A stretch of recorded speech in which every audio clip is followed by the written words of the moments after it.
좋으신 하나님 고맙습니다. 저희들에게 점심 잘 먹을 수 있도록 도와주시고 또 수고한 손길들을 통해서 섬기게 하여 주셨사오니 고맙습니다. 이 시간엔 저희들을 또 섬기시는 성령께서 하나님의 말씀으로 먹이실 때 이 말씀으로도 양식을 얻고 들어가게 하여 주옵소서. 예수님의 이름으로 기도합니다.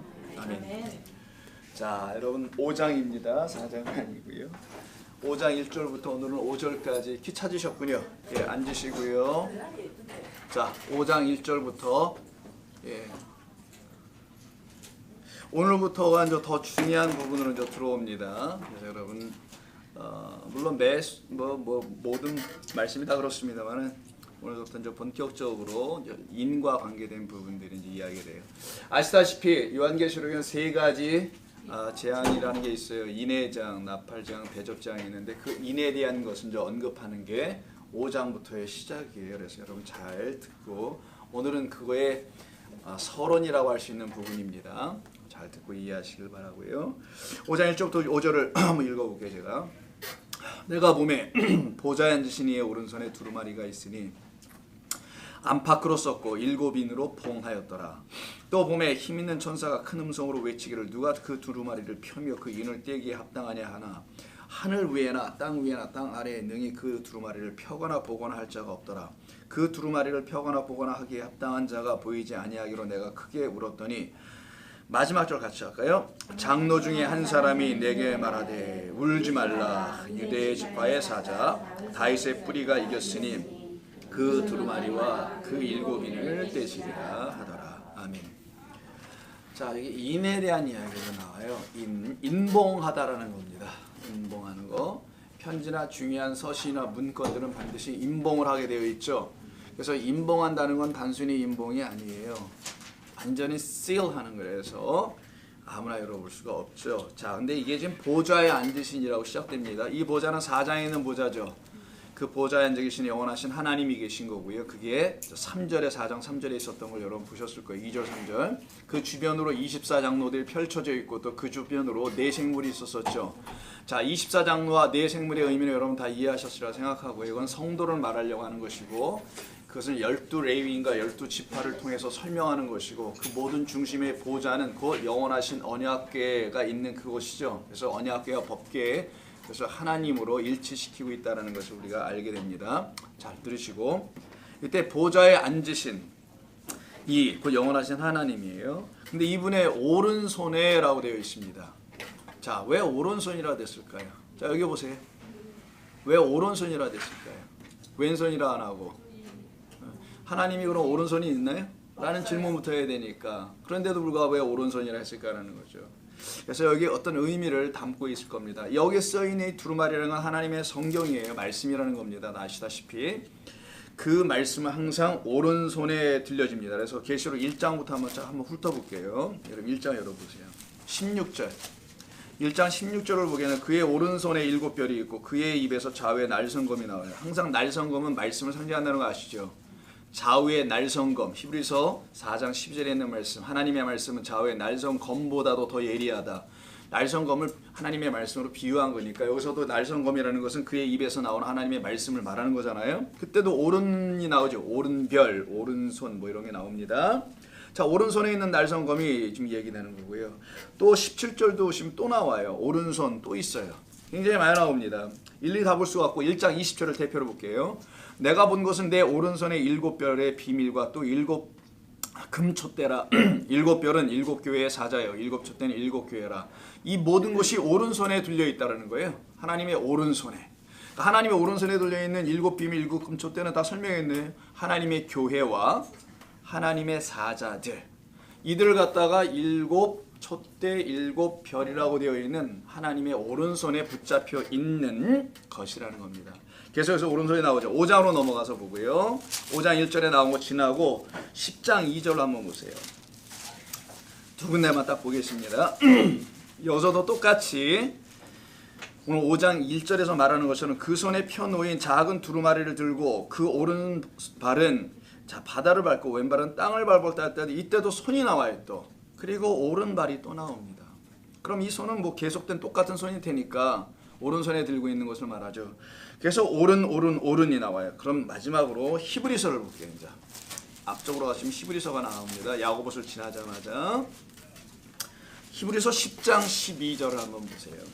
383면으로 제 거는 되어 있는데 히브리서 10장 12절을 보시면은 이런 말씀이 나와요. 그 뜻을 이 뜻을 따라 예수 그리스도의 몸을 단번에 들이심 이게 아니고 오직 그리스도는 죄를 위하여 단 한 번 영원한 제사를 드리셨다. 이게 십자가 사건을 얘기하는 건데 이때 그리고 하나님 오른편에 앉아 계셨다라는 이런 말씀입니다. 이 오른손이라고 되어 있는 어떤 때는 오른손, 어떤 때는 오른편 이렇게 되어 있죠. 아니면 그냥 오른만도 되어 있기도 하는데 이걸 덱시우스라고 하는 단어에서 나오는데 이게 꼭 오른손을 말하는 건 아닙니다. 오른편이라는 것이 더 맞아요. 반으로 나눴을 때 오른쪽에 있는 어떤 것 이것을 표현할 때 쓰는 겁니다. 이걸 사람으로 설명할 때는 오른손인 것 같아요. 또 뭘 들고 있으니까 오른손이 될 수 있겠죠. 그래서 굳이 번역을 할 때 오른손이라 right hand라고 이렇게 표현한 거지 원래는 오른쪽이에요. 자 그러면 이 덱시우스라는 말의 이 오른쪽이 있는 우리가 여러 번 해보셔서 덱시우스 여러 번 해보셔서 아시겠지만 오른쪽이다라는 것은 항상 우편 예수님이 그 하나님의 보좌 우편에 앉아 계시다, 뭐 서 계시다 이런 말 항상 오른편에 서 계신 분 뭐죠? 왜 오른손이죠?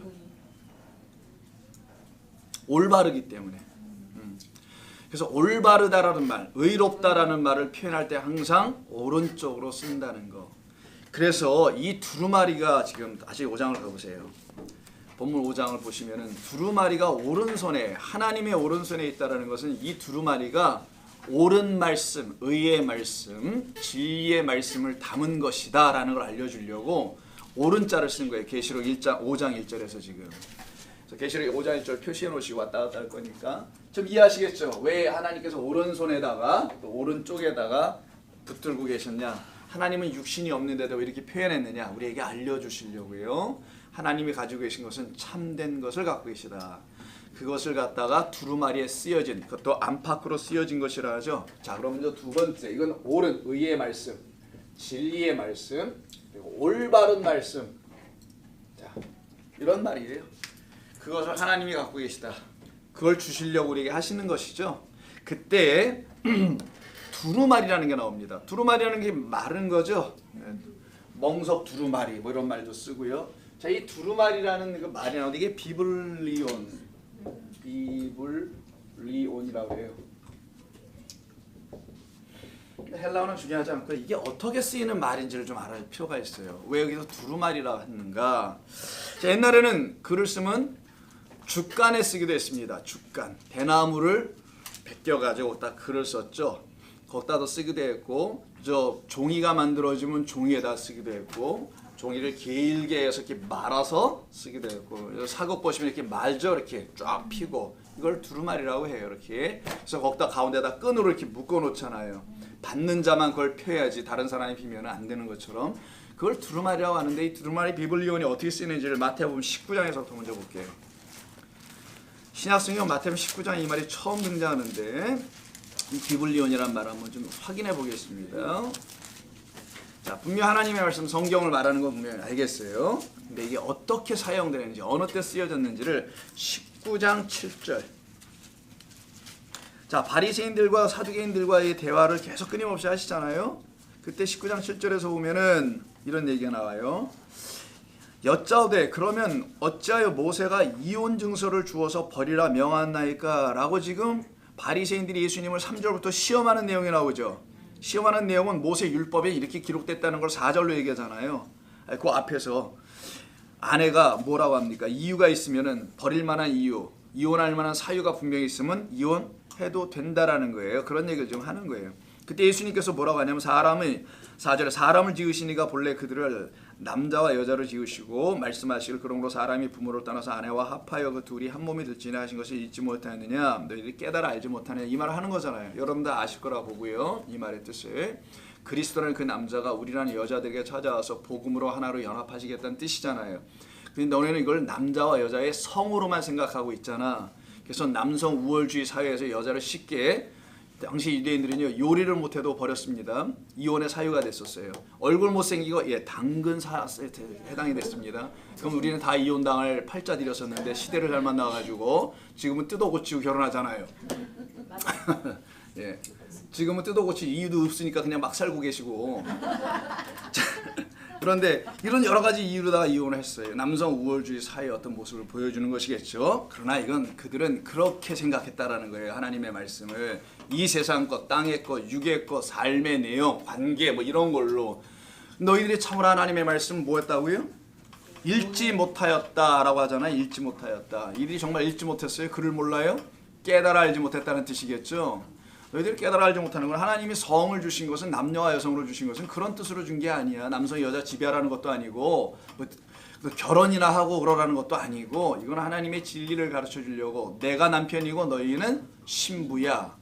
이걸 알려주려고 너희들에게 성을 통해서 설명했던 것뿐이지 다른 뜻은 없다라는 거예요. 그래서 그 창세기 2장 24절을 인용하시는 거잖아요. 지금요. 그런즉 이제는 둘이 아니요 한 몸이야.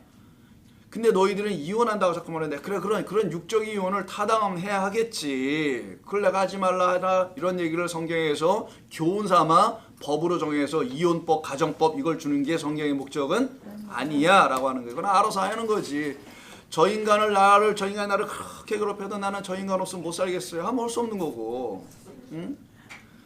그런 거잖아요. 뭐 어떻게 하겠어요, 그거를. 누가 이웃에 야, 넌 어떻게 그런 인간하고 사니?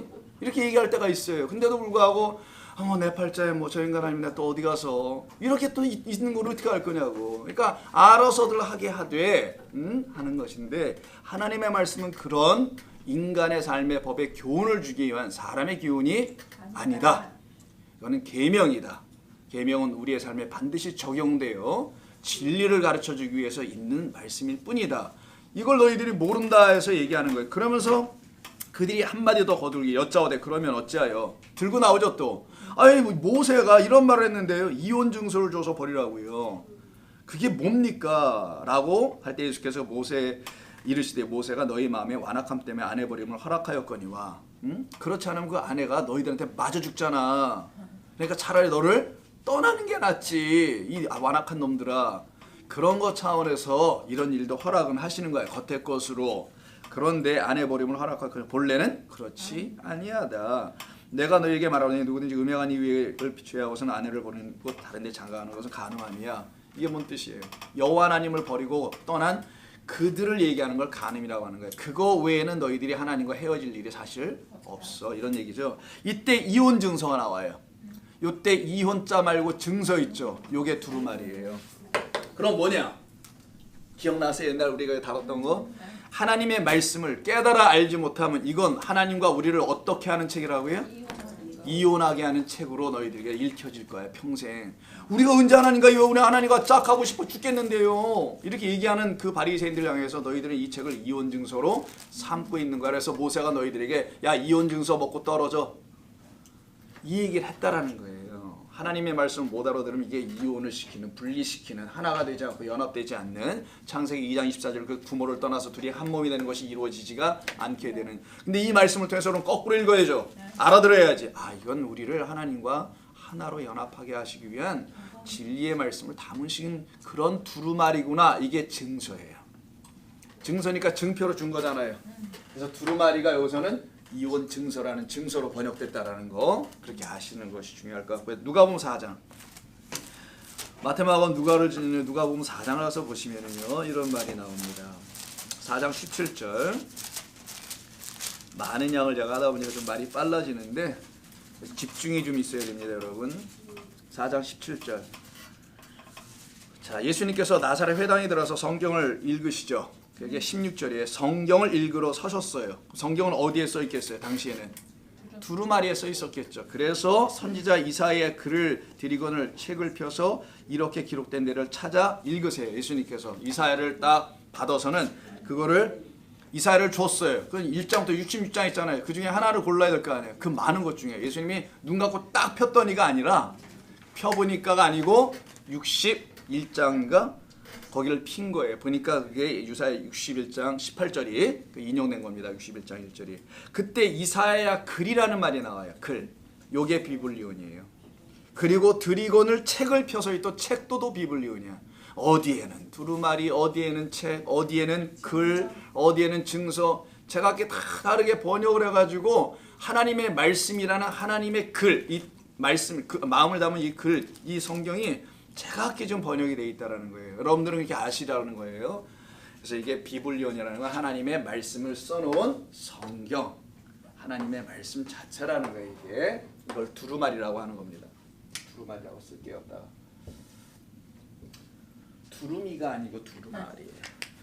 자, 요한복음 20장도 한번 보세요. 그냥 가는 김에 쭉쭉 한번 찾아가 넘어가겠습니다. 이런 기회 때 한번 가서 한번 확인해 보자. 옛날에 우리 요한복음 강의할 때 다뤘던 겁니다만 20장에서 보시면 30절에 이런 말이 나와요. 예수께서 제자들 앞에서 이 책에 기록되지 아니한 다른 표적도 많이 행했다라는 말을 하시죠. 그때 이 책이 비블리온이라는 요 두루마리입니다. 이 책은 요한복음 자체를 말하는 거겠죠. 확장하면 성경 전체를 말하는 것이고요. 이외에도 많은 표적들이 있다. 표적의 목적은 기록함은, 그래서 이 31절 뭐래요? 기록한 이유는 너희로 예수께서 하나님의 아들 그리스도이심을 믿게 하려 함이라. 이게 하나님의 일하심이라고 요한복음 5장 39절에서 말하죠. 하나님의 일은 너희로 하여금 그를 믿게 하는 일이야 라고 하셨잖아요. 그러기서 믿게 하기 위해서는 수많은 표적이 필요하지 않아요. 단 하나의 표적으로 여러분 깨달아 그분이었구나라고 무릎을 치면서 믿게 되는 거란 말이에요. 수많은 것을 알려고 하는 것이 아니고요. 근데 우리가 하나님의 말씀을 이렇게 계속 알아가는 이유는 뭘까요? 그럼에도 불구하고 나는 지난주에 그걸로 깨달아 알았으면 교회 안 나와도 되잖아요. 그 다음부터 뭐 절을 다니든지 뭐 이슬람상으로 가든지 아무렇게 막 서로 되나 그러면. 근데도 불구하고 왜 교회 또 나와요? 주일날 보니까 습관적으로 발길이 여길로 발길을 돌리려다. 뭐 여기로 왔어 그냥. 이런 거예요? 바람 부는 대로? 자, 그런 건 아닐 거고. 왜 그러냐면 그 풍성하신 은혜를 누리려고 하는 거예요. 하나님의 말씀을 초보로 끝나지 않고 풍성하신 그 은혜가 무엇인지를 알기 위해서, 그게 내 안에서 풍성해지도록 하기 위해서. 그래서 제대로 처음에 표적을 깨달아 하나님을 만난 사람이면은 그걸 한 번으로 끝낼 수가 없음도 그들은 알 거예요. 그래서 더 누리고 싶은 거죠. 21장 25절에서도 끝에서도 예수께서 행하신 일이 이 외에도 많으니 만일 낱낱이 기록된다면 이 세상이라도 이 기록된 책을 두기에 부족할 줄을 아노라. 이때 책이에요. 자, 이런 뜻으로 지금 써 있고요. 갈라디아서로 좀 갑니다. 조금만 좀 이해를 필요하게 해서 몇 군데 좀 찾아보니까 인내하시고, 갈라디아서 3장 10절. 갈라디아서 3장 10절. 305면 무릇 율법 행위에라고 시작되는 부분이 있을 거예요. 갈라디아서 3장 10절. 무릇 율법 행위에 속한 자들은 저주 아래 있나니 기록된 바 누구든지 율법 책에 기록된 대로 모든 일을 항상 행하지 아니하는 자는 저주 아래 있는 자라 하였다 할 때 율법 책 있죠. 율법은 하나님의 뜻을 담아놓은 문자화된 말씀인데 그 말씀을 기록한 게 두루마리다라는 거예요. 자, 이 정도로는 쭉 이해하셨을 거고요. 그리고 계시록 3장.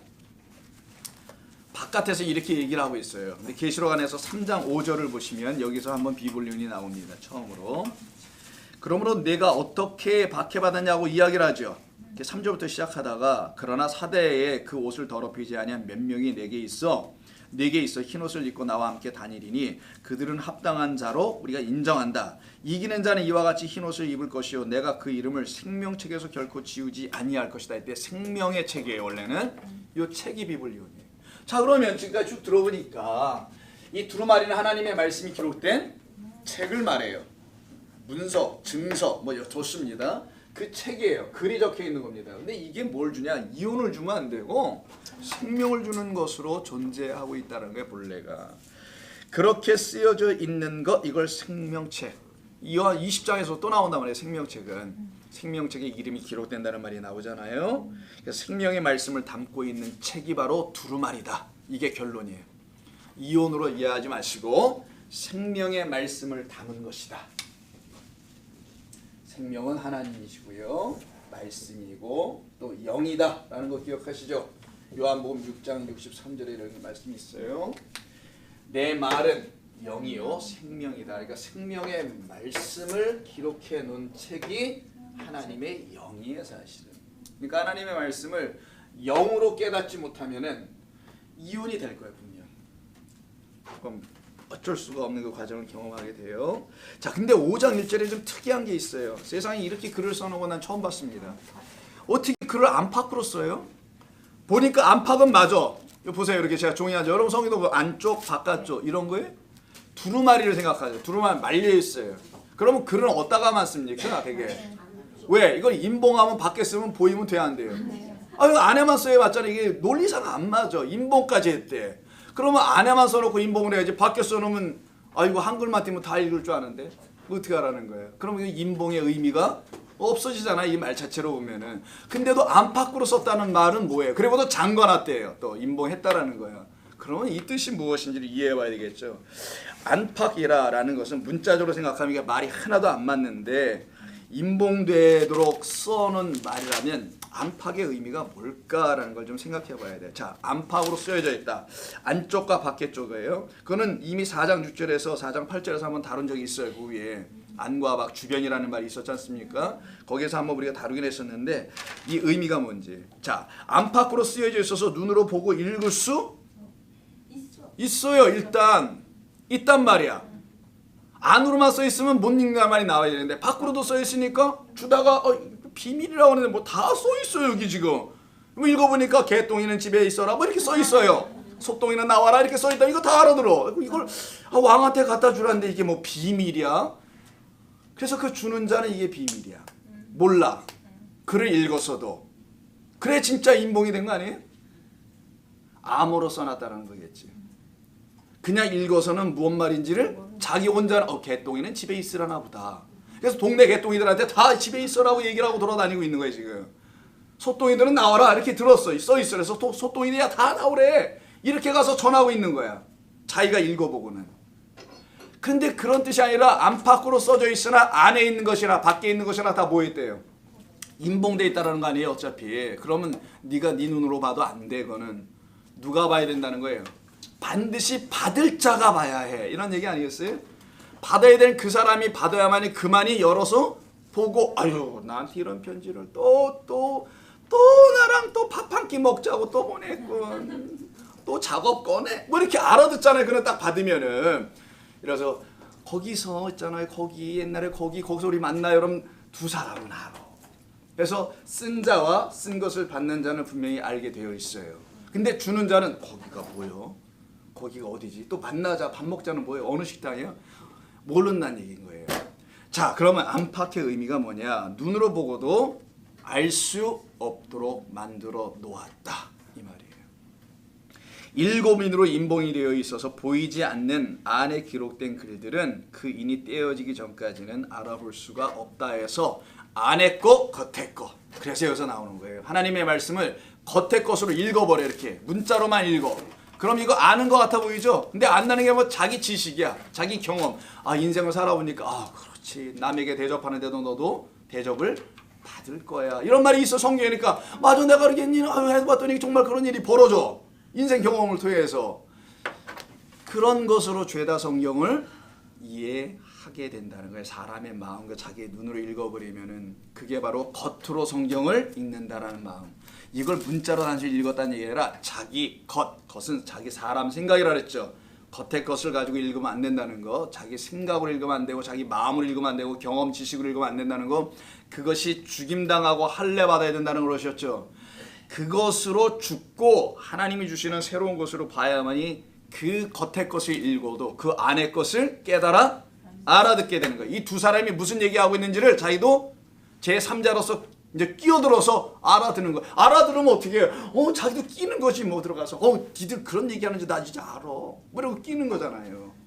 그래서 낄 수 있도록 하기 위해서는 반드시 알아들어야 돼요. 그래서 이것은 하나님의 말씀이 율법, 그 성경이 문자로 기록되어 있어서 우리의 눈으로 이렇게 들어와요. 여러분 안팎으로 기록되어 있는 거 말씀하고 잘 들어보세요. 다 누구든지 읽을 수는 있다는 거잖아요. 성경 지금 이 시대에 안 읽는 사람이 어디 있고 못 읽는 사람이 있어요. 글자가. 그런데 이게 인봉이 안 풀려지면은 반날 읽어봤자 너는 소용이 없다. 인이 떼어져야 돼. 겉의 것이 떼어져야지 속의 것이 읽혀져. 이 말이에요. 겉의 것은 말씀드린 대로 우리가 경험했던 신앙의 무슨 연륜이니 뭐 방식이니 전통이니 이런 모든 것, 뭐 인생의 교훈으로 주고자 하는 말씀 같아 보이는 그런 것들로 들으면 안 된다라는 것을 얘기하는 겁니다. 그래서 두루마리에 기록된 밖의 것이라고 한 거예요. 그러나 하나님의 말씀은 우리의 눈으로 보여줄 수가 없어요. 우리의 입으로 소리내어 읽는 이 성경이라는 이 겉의 성경, 겉의 말씀, 밖의 것만을 놓고 완전한 하나님의 말씀이라 하는 게 아닙니다. 이건 그냥 글자, 문자예요. 하나님의 마음과 뜻을 담아놓은 거예요. 인간의 언어를 빌려다가. 근데 이걸 그냥 읽어버리면 어떻게 할 거냐고요.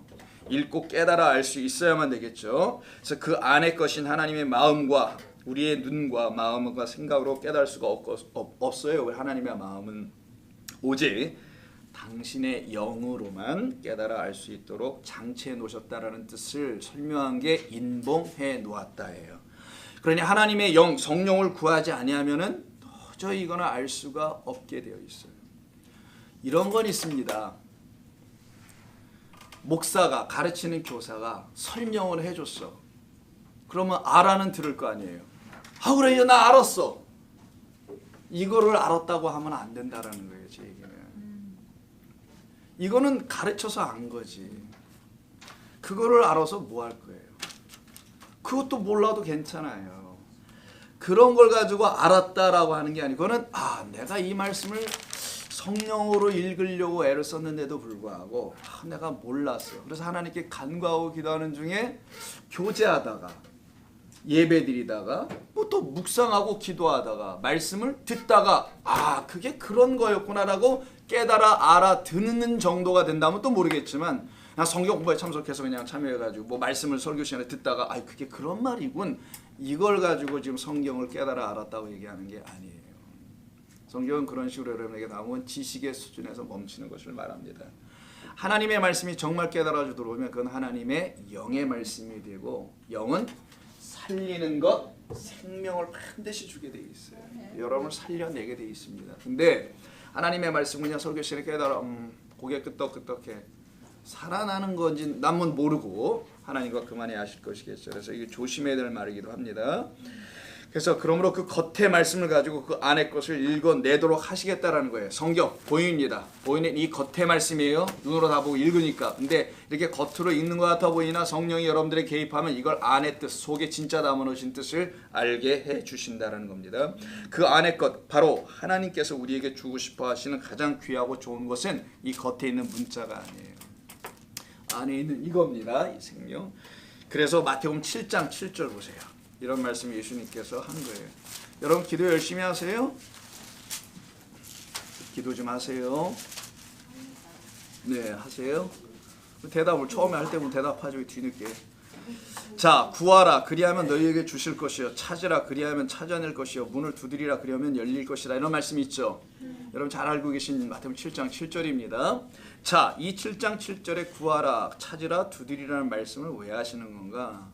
우리의 인생의 소욕을 두드리라는 것이 아닌 것임을 적어든지 알게 되신 여러분들이라면 뭘 찾고 두드려야 될 이유가 있어요. 11절 너희가 악한 자라도 좋은 것으로 자식에게 줄 줄 알거든 하물며 하늘에 계신 너희 아버지께 구할 때 그 아버지께서 찾고 구하고 두드릴 때 좋은 것으로 주시지 않겠느냐.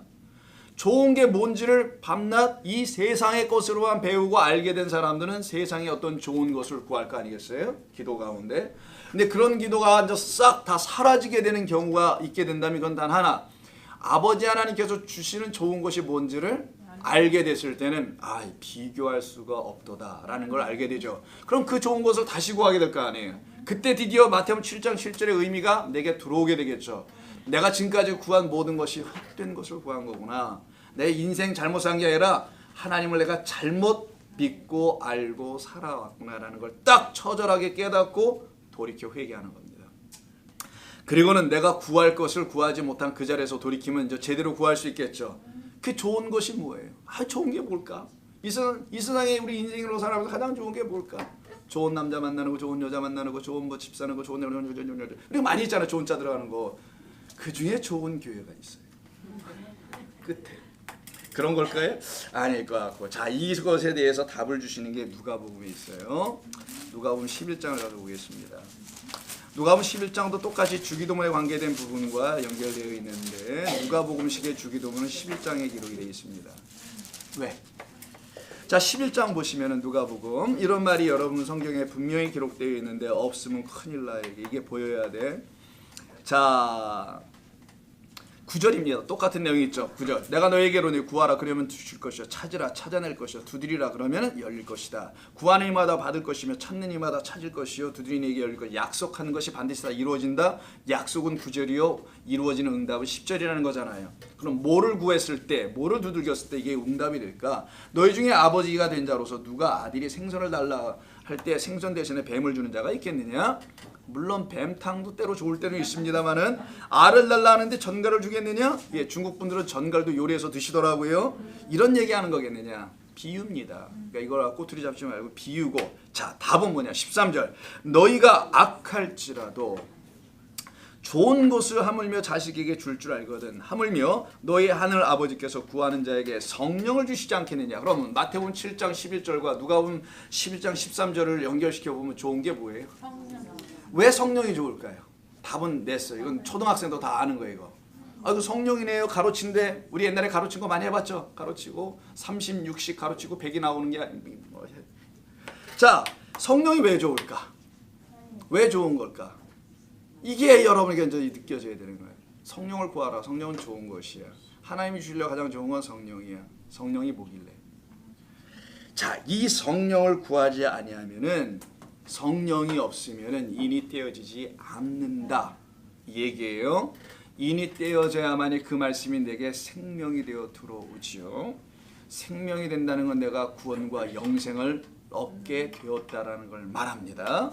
그러기에 가장 좋은 것은 성령일 수밖에 없어요. 나를 살리고 구원하고 영생으로 인도하시는 말씀이 기록된 것을 깨달아 일도로 내가 될 때야만이 구원받는 거 아니겠어요? 그래서 성령을 구하게 하는 겁니다. 그 성령을 구하도록 하게 하시려고 이 책을 어떻게 해놨다는 거예요? 그렇지, 인봉해 놓은 거예요. 그래서 다 처음에는 안 들리고 안 보이고 안 깨달아지는 거예요. 답답한 거예요. 그렇게 답답하도록 만들어 놓으시는 인봉된 책임을 우리가 알고 하나님의 말씀을 대하라는 거예요. 이게 풀려지면 이상해요. 안 풀려지는 게 정답이고 맞아요. 그래서 5장 1절 나서 와서 보시면 7인으로 봉했다 그랬죠. 인, 스프라기스라고 하는데 잉어로 봉해놨다는 그 말은 봉인된 그 안의 것은 왜 봉인을 해놨겠어요? 봉인한 이유가 뭐겠어요? 대개 봉인해서 누구에게 뭘 준다면 여러분 이게 침 쫙 발라가지고 쫙 붙이고 거기다가 옛날 봉투 이런 거 옛날 편지 봉투 길게 돼 있었잖아요. 뒤에 보면 이렇게 뭐 X인가 이렇게 돼 있잖아. 이렇게 좌우지나 그림을 못 그려가지고 왜 그림에 좀 이렇게 없을까? 봉투에 거품도 이렇게 붙으면은 침발로 이렇게 붙이잖아. 이렇게 X 쳤어요. X. 예? 아니면 뭐 도장을 찍는 분도 있고 뭐 여러 가지인데 왜 이거 누가 뜯으면 안 되니까. 그래서 저는 여러분 고백합니다. 성적표를 학교에서 받아왔는데 이걸 다 인봉해서 주네. 그래가지고 내가 그때 공부를 못했거든요. 뭐 지금도 마찬가지입니다.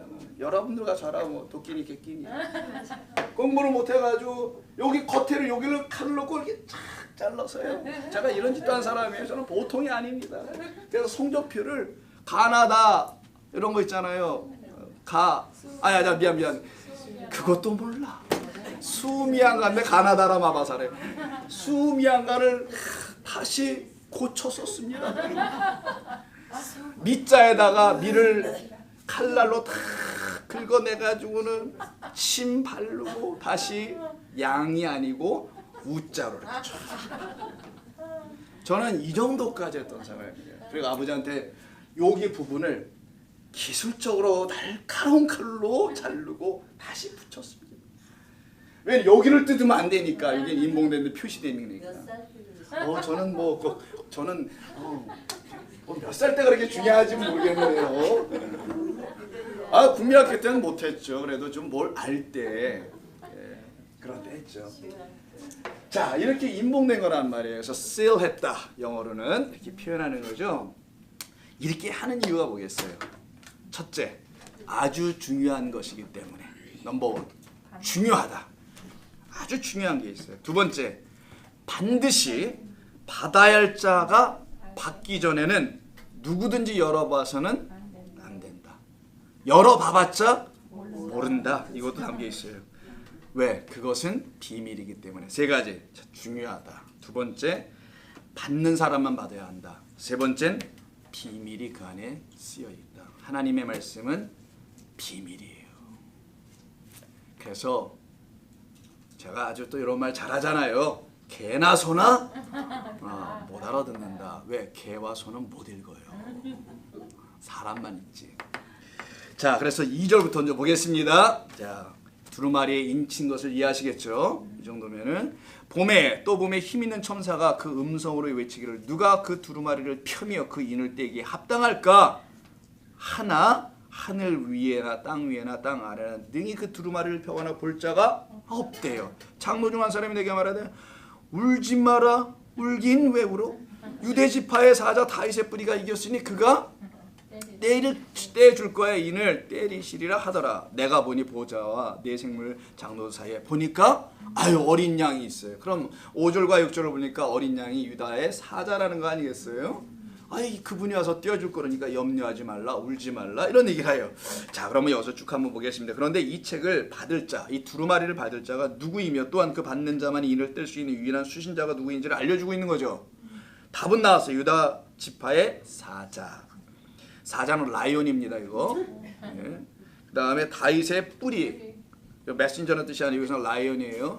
그리고 다윗의 뿌리, 죽임당한 어린 양 이렇게 되어 있어요. 그렇다면 하나님의 마음을 인간의 언어와 문자를 기록한 율법이나 이 두루마리 성경은 오직 예수 그리스도만이 감당할 수 있다라는 거 아니에요. 지금 얘기가. 그 말을 하고 싶은 거잖아요. 성경이. 이거는 누구도 감당할 수 없다. 인간이 이걸 주물럭거려서 될 문제가 아니야. 오직 어린 양만이 이 말씀을 감당할 수 있는 거야. 우리도 못하는 거예요. 목사, 할아비도 안 돼요. 아무도. 예수 그리스도만이 아버지의 마음을 읽어낼 수 있는 유일한 분이다라는 거예요. 이걸 알려주려고 하는 거예요. 그래서 성경은 나에 대해서 쓴 거야라는 것은 나와 아버지가 하나이기 때문이죠. 나만이 그의 마음을 알 수 있으며 아는 내가 너희에게 그 마음을 알려줄 것이며 그래서 알려주는 방식으로 십자가에서 마지막으로 죽임당함으로 알려주는 것이고 부활하여 또 알려주고 보혜사 성령이 되어 우리 안에 들어와서 완전히 알려주고 이걸 다 하시겠다는 거죠. 그래서 반드시 예수 그리스도 외에는 아버지 하나님의 마음을 알고 있는 자가 없다라는 거예요. 그만이 아버지의 뜻을 아시는. 그래서 사도행전 4장에 다른 이름으로는 구원받을 수 없다 이 말이 나오는 거예요. 이것 때문에 많은 종교 간에 갈등이 생기고요. 이것 때문에 예수 안 믿잖아요. 많은 사람들이. 왜 기독교에 그 예수만이야? 라고 얘기하잖아요.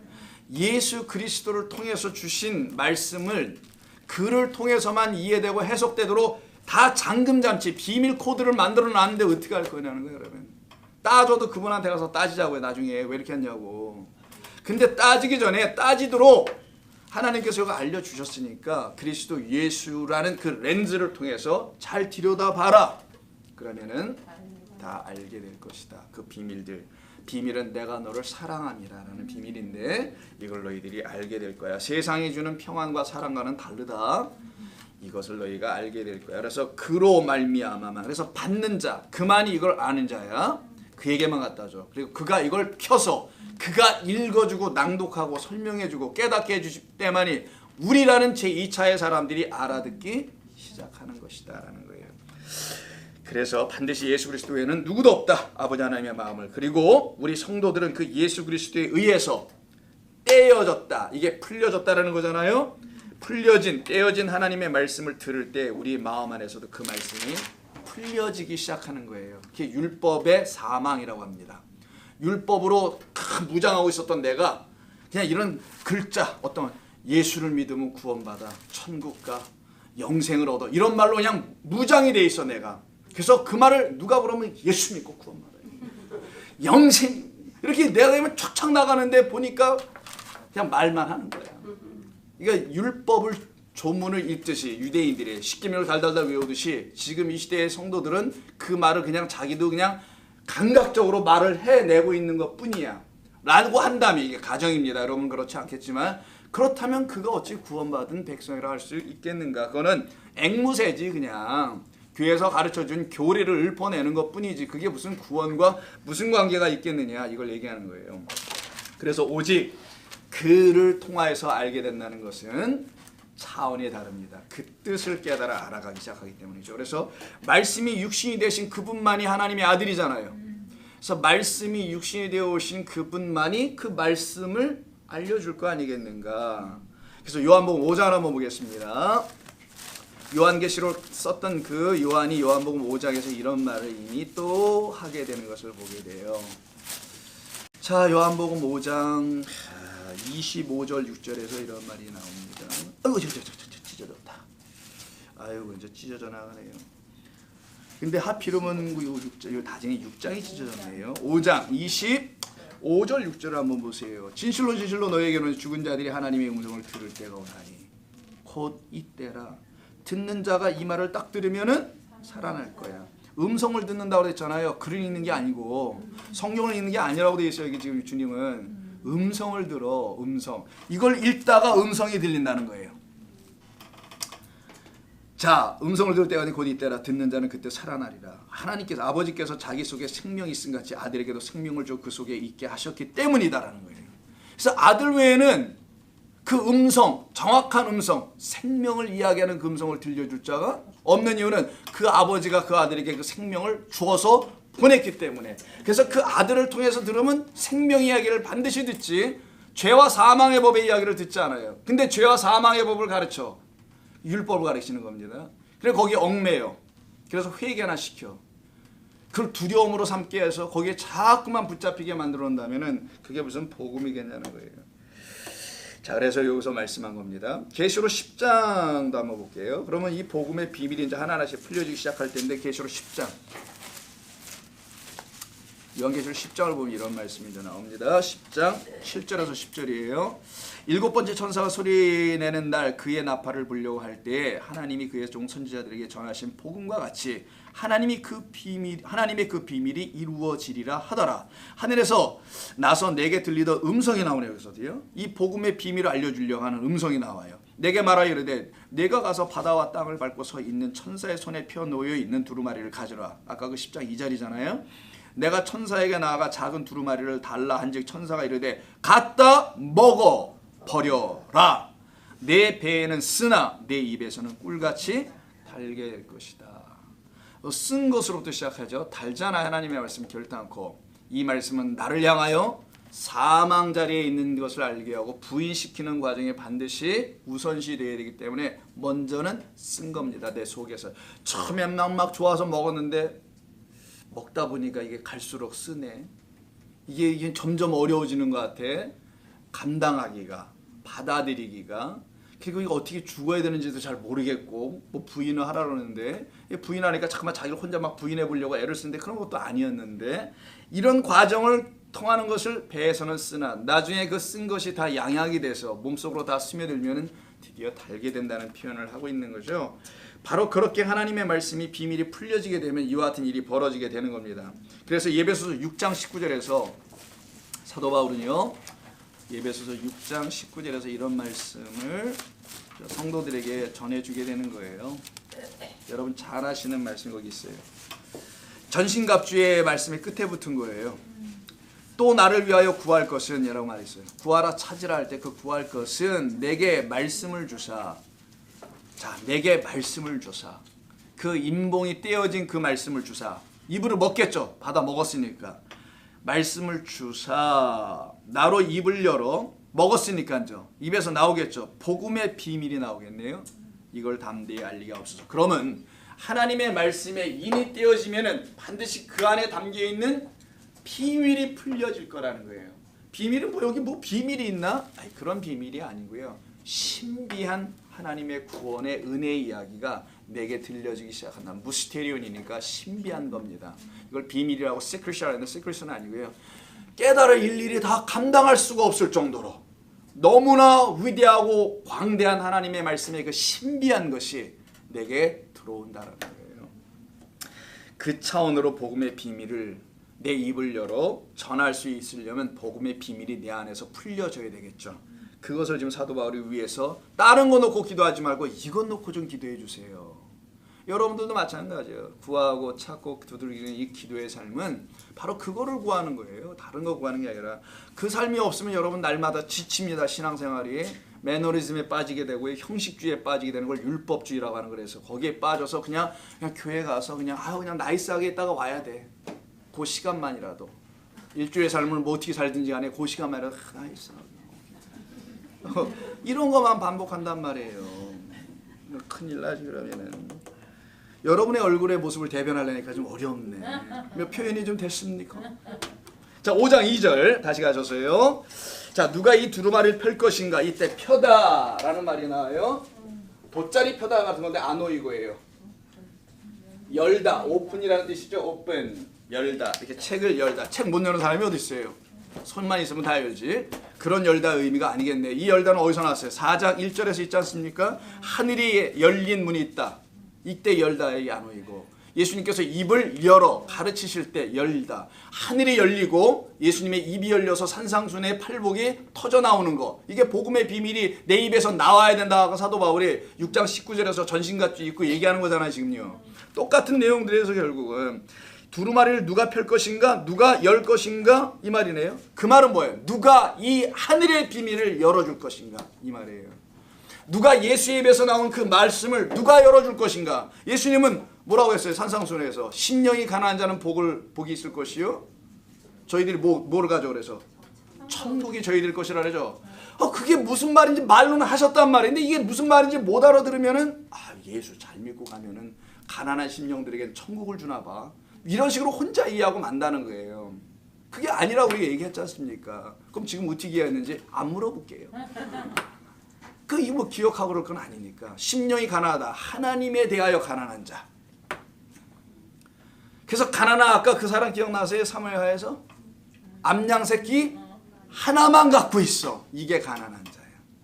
얼마나 뭐가 찢어질 정도로 가난했는지 다른 건 하나도 없고 그거 하나만 있대요. 자, 아까 설교 시간 거기까지 다 하면 너무 길 것 같아서 그러면 구체적으로 안 한 겁니다. 그 암양을 갖고 있는 그 가난한 자가 누구인지를, 가난한 자를 것을 빼앗는 게 저희 죽일 놈 이렇게 된 거잖아요. 그런데 그게 맞는 거야. 또 이런 얘기 하려고 하는 거예요. 성경은 가난한 자는 하나님을 말하려고 하는 겁니다. 하나님이 갖고 계신 이거 마저 너에게 주려고 하는 거야. 그걸 암양 새끼라고 그래요. 그걸 뺏어오는 이야기를 다윗은 우리아의 아내를 빼앗아오는 걸로 얘기한 겁니다. 우리아는 하나님의 빛이라는 것이었잖아요. 빛의 하나님, 참된 진리의 하나님이 갖고 계신 그 암양 새끼가 있어요. 그게 빛의 아들이란 말이에요. 그리스도. 그를 빼앗기는 걸 설명하려고 하는 거예요. 근데 그를 빼앗는 게 겉으로 볼 때는 완벽한 죄야. 근데 하나님께서 그 죄를 통하여 진짜 진리를, 그래서 내게 있는 암양 새끼 하나를 너희들한테 빼앗기는 형식으로 다 줄 거야. 너희 악한 자들에게. 그래서 그 암양 새끼가 너희를 어떻게 해요? 너에게 아들 하나 주는 거야. 결국은 이 말씀 하시려고 하는 거란 말이에요. 성경은. 자, 그런데 그건 좀 그렇고, 그래서 산상순에 그런 말이 입에서 나오잖아요. 입이 열리다. 그것도 아노이고고, 하늘이 열리다. 야곱이 하늘이 열렸잖아요. 사다리가 내려오고 이런 거 다 열리다. 아노이고인데 이 아노이고는 그냥 여는 게 아니라 반드시 하늘이 열려야 돼. 하늘이라는 건 진리를 말하는 거야. 하나님의 말씀 진리가 내가 확 열려서 내 눈이 그걸 보일 수 있어야 된다는 거예요. 이걸 이루기 위해서 두루마리를 누가 열 것인가 라는 의미지, 이 책을 누가 펴서 이런 얘기가 아니겠죠. 그래서 두루마리 성경을 연다는 것은 우리에게 하늘을 열어주시려고 하셨던 것이다. 진리의 하늘이 열리게 하시려고 하셨던 것이다. 그래서 아까 두드리고 하라는 거였던 거예요. 그럼 누가 이 인을 떼기에 합당한가? 떼다 이 말이 나오죠. 이건 좀 여기는 뭐 펴다예요. 두 가지 단어가 펴다, 두 번째는 떼다라는 게 나와요. 자, 떼다라는 건 루어입니다. 루어는 풀다예요. 풀다. 이게 끈을 꽉 묶었죠. 끈을 푸는 걸 release, untie, break 이런 뜻을 갖고 있어요. 끈을 풀다. 세례요한이 신들을 신발끈을이지 신발끈을 풀 수도 저는 없습니다. 이 말은 예수님의 신발끈이 풀기가 어려웠다는 말이거나 복잡하다거나 이런 게 아니고, 나는 당신의 진리의 말씀을 풀어낼 수가 없는 그냥 율법으로 존재하고 있는 납니다. 오히려 당신이 내 신발끈을 풀어줘야 합니다. 그래서 예수님이 풀려니까 어떻게 해야 돼요? 주저앉아가지고 발을 밑에서 섬겨줘야 될 거 아니겠어요? 그래서 내가 죽고 난 다음에 대속물리되는 그 죽음으로 너희들을 섬길 거야. 그래서 인자는 섬기러 온 게 아니라 앉아서 섬기는 자로서 발 닦아주는 걸로 표현하잖아요. 섬기는데 대속물로 죽기까지 섬길 거야. 그 말은 죽음으로 뭘 섬긴다는 게 아니라 내가 이렇게 죽기까지 사랑하잖아 이런 얘기가 아니에요. 단순히 내가 죽어줘야지 내가 너희에게 약속한 대로 하나님의 영 성령이 되어 보혜사가 되어 너희 안에 들어갈 거란 말이야. 진리의 영으로. 그래서 너희 안에서 그 율법들을 하나하나씩 다 풀어 줄 거야. 그게 떼다 루어 풀다예요. 그런 의미를 여기서 담고 있는 겁니다. 마태복음 5장 19절을 좀 보겠어요. 여러분들 이해를 도모하기 위해서는 별 수 없이 여러분의 또 선이 움직여야 합니다. 여러분, 우리는 이런 걸로 쓸데없이 자부심을 좀 가져보십시다. 쓸데없이. 주일날 이렇게 성경을 많이 찾고 집에 가는 사람이 어디 있겠어요? 아주 징글징글하게 많이 한 번씩 보고 합니다. 왜냐하면 주중에 안 보니까. 주일날 한번 좀 보고 가자고요. 조금만. 자, 5장 몇 절이요? 19절에 나와요. 그러므로 누구든지 이 계명 중에 지극히 작은 것 하나라도 버리고 뭐하라요? 버리고가 아니고요. 뭐예요 이게? 이게 풀고예요. 뭘 버리기는. 버리고 그같이 사람을 가르치는 자는 천국에서 지극히 작다 일컬음을 받을 것이요. 누구든지 이를 행하며 가르치는 자는 천국에서 크다 일컬음을 받을 것이다. 두 가지로 나눠놨죠. 먼저는 어떤 자? 이 말씀, 계명이 하나님의 말씀을 작은 것이라도 어떻게 하는 자? 루어, 푸는 자예요. 뭘 버리는 게 아니에요. 근데 율법은 풀려질 때 버려지기 때문이라는 걸 전제하셔야 됩니다. 율법은 하나씩 풀려지면 여러분에게서 더 이상 있을 수 없어. 왜? 죄와 사망만 가르친 것이 풀려서 나가면 자유의 복음, 해방의 복음, 성령의 법으로 들려지게 될 테니까 풀려지면 떠나. 그래서 7 말씀이 다 풀려지면 한 남자와 드디어 결혼할 수 있는 거란 말이에요. 이게 7 여자 한 남자라는 뜻이죠. 이사야에 있는 말씀. 마찬가지로 똑같이 여기서도 본문에서 야 누구든지 계명 하나님의 말씀에 가장 작은 걸 한번 붙잡고 풀었어. 그 안에서 풀려졌어. 이런 얘기예요. 그 풀려졌다는 걸 버렸다고 해서 오역인 것 같고 루어 풀다예요. 또 그같이 사람을 가르치는 자는 자기가 깨달았어. 그래서 가르쳐요. 풀고서는 그럼 천국에서는 그가 좀 작긴 해. 이렇게 표현하시네요. 그런데 누구든지 이를 행하길 줄도 알아. 이건 진리로 살아낼 줄 안다는 거예요. 그런 사람들에게는 천국에서 크다라고 얘기한다. 이 둘 다 하나도 문제가 없는 거예요. 이게 지금 층간을 둔 얘기는 아니에요. 이게 지금 천국은 하나님의 나라는 작은 자가 큰 자로 섬기나요? 큰 자가 작은 자로 섬길 수 있게 돼요. 작은 자는 어떤 자냐? 율법이 이제 하나하나씩 풀려가고 있는 상태로 말씀 가운데 있는 사람을 갖다가 작은 자라고 얘기한 거고, 큰 자는 누구냐? 그걸 진리로 살아내고 있는 사람. 복음을 입으로만 열면 전하고 있어. 이제 막 전하잖아요. 여러분 입 좀 벌려 제발 좀. 입을 벌려서 전하란 말이에요. 담대하게. 왜 이렇게 뭘 못 전해? 하나님은 살아계신 하나님이요 라고 전하란 말이에요. 이렇게 뭘 제가 가르치는 이런 걸 하라는 게 아니고, 이건 제가 여러분들에게 설명을 위해서 준비하고 해갖고 와서 알려드리는 것뿐이지, 여러분은 복음을 당신은 예수를 아시오? 라고 한번 물어봐요. 모른다 그러면 아유, 세상에 아직도 예수를 모르는 사람이 여기 또 한 명 있었네. 뭐 이렇게 붙잡고 한번 늘어져 보는 거지. 자, 마태복음 11장 11절 보세요. 마태복음 11장 11절. 좀 덥지만 어차피 여름은 더운 거니까. 내가 진실로 너희에게 이르노니 여자가 낳은 자 중에 세례 요한보다 큰 이가 일어남이 없도다. 그러나 천국에서는 극히 작은 자라도 그보다 크니라. 왜 세례 요한이에요? 세례 요한이 율법을 말하는 거거든. 율법으로 난 여자 중에 이만한 사람이 없다. 마지막 선지자이기 때문에 더 이상은 없다라는 의미예요. 그러나 그거 갖고는 안 된다는 표현을 지금 하고 계신 것이죠. 자, 이 정도로만 지금 한번 보고요. 더우니까. 대신 마태복음 16장은 좀 볼게요. 요건 좀 보셔야 될 것 같아요. 여러분 잘 아시는 마태복음 16장에 베드로의 고백이라는 게 있죠. 그게 15절이에요. 16절에서 고백을 하죠. 이 고백을 하고 난 다음에 베드로에게 하나님 예수님이 한 번 더 주시는 게 18절. 또 내가 네게 이르노니 너는 베드로라. 내가 이 반석 위에 네 개를 세우리니 음부의 권세가 이기지 못하리라. 내가 천국 열쇠를 네게 주리니 네가 땅에서 무엇인지 매면 하늘에서도 매일 것이요. 땅에서 내가 무엇인지 풀면 하늘에서도 풀리리라. 이때 풀다가 나오죠. 이게 루어예요. 뭘 풀겠다는 거예요? 관계를 풀라는 거예요? 무슨 뭐 인생의 어려운 대로 서로 부딪히지 말고 원수를 용서하면서 풀라는 거예요? 이게 그런 말이 아니란 말이에요. 땅은 성전이고요. 땅은 하나님 보이는 것으로 준 성경을 말할 때 쓰는 표현이에요. 그것들을 가지고 읽을 때 깨달으려고 할 때 이게 인봉이 되어 있음을 꼭 알아라. 이건 성령이 너희한테 임할 때만 풀려지는 거야. 그렇게 해서 너희가 풀려지면 하늘의 뜻이 너희가 다 알려지게 될 거야. 이런 뜻을 담은 거예요. 자, 요 정도로만 보죠. 이 정도로만 보겠습니다. 5장 3절 가겠습니다. 오늘 5절까지니까 이제 3절. 하늘 위에나 땅 위에나 땅 아래 두루마리를 펴거나 보거나 할 자가 한 사람도 없다 그러죠. 하늘 위, 땅 아래, 땅 위에, 이게 무슨 말인가요? 이거 어느 때 쓰는 거죠? 여러분, 십계명에 이 얘기가 나오는 겁니다. 십계명에 나 외에 다른 신을 두지 말라, 우상을 만들지 말라, 섬기지 말라, 이런 말 하시죠. 그때 우상을 놓고 표현할 때 하늘에 있는 것이나 땅 위에 있는 것이나 땅 아래에 있는 거예요. 그럼 하나님을 빼놓고 나머지 모든 것이라는 거죠. 하나님 거기에 거하실 수, 갇힐 수 없는 분이니까 그것을 존재케 한 분이시지 하나님은 그런 분이 아니잖아요. 그래서 하나님 이외에 다른 모든 것들을 갖다가 표현할 때는, 즉 우상, 피조물들을 표현할 때는, 보이는 걸 표현할 때는 전부 다 이 말을 써요. 성경에서 하늘 위나 땅 위나 땅 아래에 있는. 그러면 그 어느 누구도 두루마리를 안 오이고 펼 수도 없고 보여줄 수 없다. 이게 본다는 말이죠. 이거 블레프라고 하는데, 볼 수도 없다. 오직 하나님으로 이 땅에 오신 예수 그리스도를 통하지 않고서는 절대로 알 수 없다. 즉 하늘 위 땅에는 그런 뜻입니다. 이들은 또한 스스로 볼 수 없다라는 거예요. 반드시 알아 보여주시는 분을 통해서만 볼 수 있게 되는 거예요. 이 블레포를 씁니다. 자, 참고로 시간이 없지만 제가 한 30초만 얘기해요. 블레포는 이스라엘 사람들이 헬라어가 쓰고 있는 세 가지 보다라는 단어 중에 네 가지 중에서 세 번째 해당되는 건데, 뭐 이렇게 보라고 이렇게 갖다 놨어요.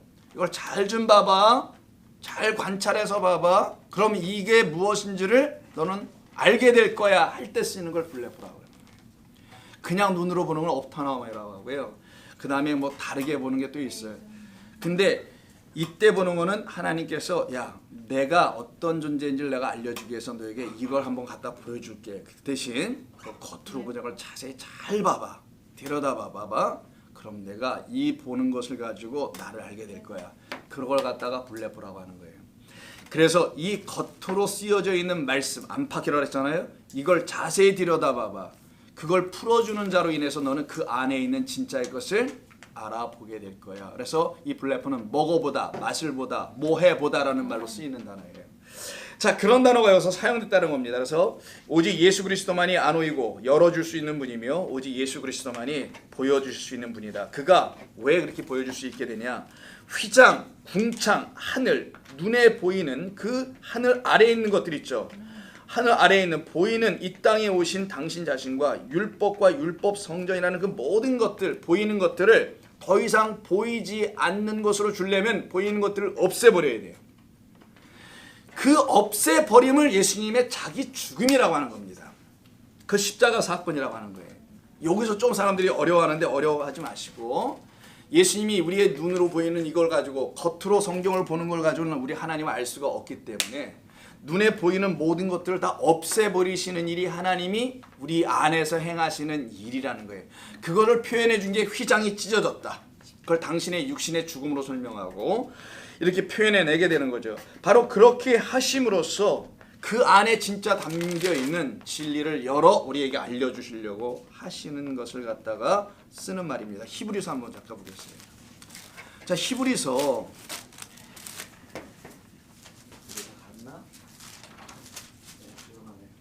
히브리서 잠깐 보시면 성가대 끝났군요. 예, 거의 다 갑니다. 히브리서 11장 1, 2절에 보면은 이런 말씀이 있어요. 문 여니까 훨씬 낫네. 히브리서 11장 1, 2절. 12장입니다. 자, 그러므로 우리에게 구름같이 허다한 증인들이 둘러싸여 있죠. 모든 무거운 것과 얽매이기 쉬운 죄를 벗어버리고 인내로서 우리 앞에 당한 경주를 하며 믿음의 주 또 온전케 하시는 이 예수를 바라보자. 그는 앞에 있는 기쁨 위하여 십자가를 참으사 부끄러움을 개의치 아니하시고 하나님 우편에 계시다. 이때 바라보다, 요다운 단어예요. 즉 블레포를 통해서 하나님이 누구신지를 깨달아 알아보는 겁니다. 요 상태로 우리를 이끄시겠다는 게 5장 3절. 그래서 어느 누구도 풀 수 없다. 오직 이 하늘과 땅과 땅 아래에 있는 것과 전혀 다른 그런 것이 아닌 분. 그래서 피조물이 아니신 분. 하나님의 그래서요. 하나님 당신 외에는 이걸 풀어줄 자가 없다. 이 얘기를 하는 거예요. 자, 4절입니다. 그 두루마리를 펴거나 보기로 하기에 합당한 자가 보이지 아니하기로 자기가 울죠. 이게 성도들의 삶이어야 됩니다. 이걸 고통이라고 하는 거예요. 안 보이니까, 깨달으지 않으니까 우는 거예요. 이 울미 여러분 가운데 있어야 돼야 합니다. 자, 그 정도로 넘어갈게요. 마지막 이제 5절입니다. 장로 중 한 사람이 이렇게 돼 있죠. 장로들로부터 하나라는 뜻이에요. 하나가 된 장로 한 사람이 와서 24장로를 말하는 건데 그때 이가 두루마리 인을 뗄 자가 누구인지를 알려줘요. 그러면 우리가 궁금한 게 있어요. 왜 24장로 중에 한 사람이 와서 알려줬을까? 내 생물도 아니고 왜 24장로가 와서 알려줬을까? 그럼 장로는 알고 있다는 거잖아요. 장로가 알고 있으니 장로 소개해 주잖아요. 누가 뗄까 하면 천사가 알려줄 줄 알았는데 나는. 근데 장로가 알려주네요. 천사가 처음부터 시작되는데 힘센 천사가 시작되고 보좌에 앉아 계신 그분이 손에 딱 들고 있고 그러는데 그러면 그분들이 알려주시면 더 좋을 것 같은데 왜 장로가 와서 요한에게 알려줄까? 장로는 누구라 그랬죠? 그렇지, 성도예요. 그러면 이 성도는 어떤 성도였다라는 거예요? 본문 그대로 누가 떼는지를 알고 있는 성도야. 그래서 답인 거예요. 누가 뗀지를 아는 성도만이, 즉 자기 안에서 그것이 떼어지고 풀려진 사람에게만이 하나님의 진리의 말씀이 그 자기 안에서 들려질 수 있도록 성령의 감화가 된 사람들만이 그를 성도라고 하는 거예요. 그들만이 누가 떼는지를 자기도 똑같이 얘기해 줄 거 아니겠어요. 그래서 그 장로가 얘기한다는 거예요. 그 성도가 얘기해 준다는 겁니다. 다른 자가 아니고. 그 말은 무슨 말이냐? 하나님의 말씀 반드시 누군가에겐 깨달아 알려지고 있다라는 거예요. 이게 역사 속에서 이루어지지 않으면 하나님이 정말 아까 본문에 우리 로마서에 있는 거 말씀대로 폐하여질 거예요. 정말 그러면은. 근데 그렇지 않고 반드시 성도들에게는 하나님이 알려주신다는 거예요. 할렐루야지. 여러분입니다. 여러분이 되어야 하는 거예요. 이게. 이런 욕심을 부려야 되는 거예요. 욕심이 굳이 있다면은. 그래서 장로들 중에 한 사람이 와서 이걸 알려줬다라는 것은 나는 들었네. 그래서 지금 그가 뭘 쓰고 있어요? 머리에 면류관을 쓰고 있는 거잖아요. 그래서 하늘 천상의 예배가 돼서 왜? 그가 어떻게 들었기 때문에, 머리가 어떻게 됐기 때문에 들을 때 이 인을 떼주시는 말씀을 듣다 보니까 자기 머리가 세례요한처럼 땡강 날아가 버려. 이게 사람 생각이 끝나는 거예요. 그리고 그리스도의 머리를 넘겨받았다는 것을 면류관 썼다라고 하는 겁니다. 자기가 무슨 뭘 열심히 하나님 제대로 섬기고 살아서 면류관 받았다는 그런 유치한 얘기가 아니에요. 그러면 상금론이 빠진단 말이에요. 면류관을 뭐 금도끼, 금맥끼, 진짜 금이니 24캔 이걸로 나눌 거 아니겠어요? 그러면은 그게 아니고 그리스도의 머리에 씌워져 있는 그거를 넘겨 받았다 이런 얘기예요. 그럴래니 자기 머리가 있으면은 쌍두가 되잖아요. 그것처럼 백이 흉한 게 어디 있어요? 머리는 하나여야 되지. 그래서 내 머리가 없어지고 그래서 세례요한의 머리가 잘라져 나가고 오히려 그 세례요한이 예수 안에서 부활하여 누굽니까? 그 왕이 헤롯이 세례요한이 부활했어. 지금 죽었다 살아난 거야? 누굴 보면서 얘기했어요 그때? 예수를 보면서 얘기했단 말이에요. 예수가 막 기적을 하고 돌아가니까 야 내가 얼마 전에 죽였는데 세례요한을 그 세례요한이 저 예수한테 살아난 거야? 뭐야? 이 말을 왜 하겠냐고요. 그 무식한 인간이 알지도 못하는 사람이 하나님께서 그 입을 통하여 진리를 가르쳐 주려는 아니에요. 세례요한 모가지 날아간 건 율법의 마침이다. 율법의 마침은 예수 그리스도의 십자가의 죽음이야. 그것을 이룬 것이 바로 율법이 자기 안에서 다 풀려진 자들의 결국이야. 그러면 그들은 예수 그리스도의 생명인 머리를 넘겨받게 돼. 그래서 인자가 머리 둘 곳이 없도다가 아니라 당신의 머리는 내게 두시오. 인자가 머리 둘 곳이 있도다로 바뀌는 거예요. 그래서 십자가 이후에는 이걸 이루시는 이 아이가 이 장로 안에서 이루어지는데 그 이름이 누구냐? 인을 뗄 자가 유다 지파의 사자야. 자, 동서남북 아시죠 여러분? 성막을 동쪽에 누구 지파가 대표로 있어요? 유다. 유다는 뭐예요? 동물로 하면은 사자. 그래서 사자예요. 이 사자의 새끼. 결국 유다의 후손 그리스도 메시아를 설명하는 거예요. 그가 와서 약속하신 대로 기름 부음 받은 자가 메시아라는 뜻이죠. 성령으로 인친 자만이 하나님의 말씀을 전할 수 있는 자다. 그래서 오순절 성령의 사건이 이루어지는 거예요. 그래서 그들이 뭘 합니까? 방언한다. 방언은 알아듣지 못하는 하늘의 말을 이 세상에 뿌려버리는 거예요. 그냥. 그래서 그걸 알아듣길 원하는 자들만 들어오는 거야. 하나님 안으로. 나 못 알아듣겠어. 이들이 말하는 게 뭔 말인지. 저 갈릴리 백성들이 말이야. 갑자기 중얼중얼거리는데 그래서 두루로 나눠졌다라는 오순절 성령의 사건에서 저들은 놀라운 일을 하나님의 크고 위대하신 일을 말하는도다라고 한 그룹이 있고 저들이 대낮부터 뭐 마셨더라? 술 취했도다고 말하는 게 나눠지는 거예요. 그게 방언의 뜻입니다. 무슨 이런 방언이 아니고. 자, 그 뜻으로 우리에게 알려주는 거죠. 그분만이 이기고 승리하셨다. 이게 5장 5절에서 그래서 십자가에서 승리하신 그분의 승리만이 인을 뗄 수 있는 유일한 분이다. 기도합니다. 하나님 고맙습니다. 이 더위에 애쓰고 수고한 종들에게 오늘 말씀이 주시는 그 뜻들을 저희들의 마음속에 각각 다시 써주시기를 원합니다. 필요한 대로 공급해 주시고 채워 주시옵소서. 이 무더운 한 주간을 또 각처의 삶에서 보내고 지낼 때 하나님 지키시옵소서. 무엇보다도 그들의 마음을 지키셔서 그들 마음에 부어주신 당신의 영의 생명의 말씀을 지켜내는 종들이 되기를 원하오며 예수님의 이름으로 기도드립니다. 아멘.